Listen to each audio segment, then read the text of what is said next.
If I walk up to a gas stove and I light a burner, or if a burner is already lit, and I place my finger in the flame, I'll get burned. Here's the thing about getting burned by a flame on a stove. It's immediate. If I place my finger in the flame, I feel it right then. I don't feel the first signs of a burn hours, weeks, or months later. I feel it immediately. It's consistent. If I come back brazen tomorrow, next month, or next year and do the same thing, I'll get burned again. The flame doesn't care who or what comes in contact with the fire. The burn occurs. It could be a small child, a 5-star chef, a bundle of sage leaves. The flame doesn't care. It's impersonal. And finally, the flame is foreseeable. If a person has vision and they come near the flame, they can see it. There's no trick. Nothing's concealed or unknown. The danger is foreseeable. Professor Douglas McGregor developed the hot stove rule. He used the hot stove rule to help managers give feedback, set expectations, and manage conflict using the 4 characteristics of a hot stove. Expectations and consequences need to be foreseeable. Just as you can see the flame that will burn you, employees must know your expectations and be able to see the consequences of failing to meet your expectations. When I managed a call center, attendance was crucial, and we worked on a point system for penalty. When I hired employees, I explained, your shift is 8 a.m. to 5 p.m. That means you're at your computer, headset on, ready to take calls at 8 a.m.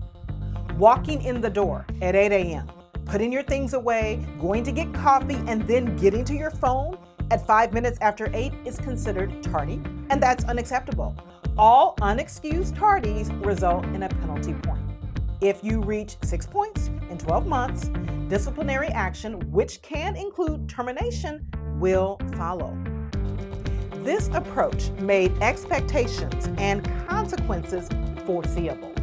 Consequences for unacceptable behavior must be immediate.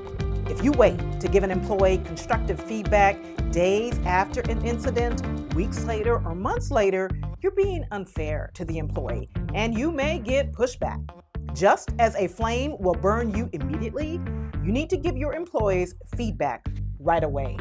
If you hear rumblings from your employees about you talking to them about an issue, and they think that you let another person slide, for example, but Leon did the same thing and no one said anything to him, that tells you your employees don't see you as being fair, and that invites a whole lot of conflict that you don't want. The hot stove will burn a toddler, a 5-star chef, anyone. It's impersonal. You have to be impersonal when you address conflict. Otherwise, you'll be unfair and you'll give yourself unnecessary drama and headaches. Be impersonal and address issues with everyone. Remember, the hot stove burns no matter what. I can come back at 3 a.m., 3 weeks from now, 3 years from now. If I place my finger in the flame, I'll get burned. When you develop a reputation for consistently enforcing policies and expectations and consistently enforcing consequences, your employees come to expect that they'll be held accountable. Be consistent, just like a hot flame. Make it easy for your employees to meet your expectations by being transparent and upfront using the hot stove analogy. When you apply the hot stove rule, you are going to be perceived as fair and you will proactively reduce conflict.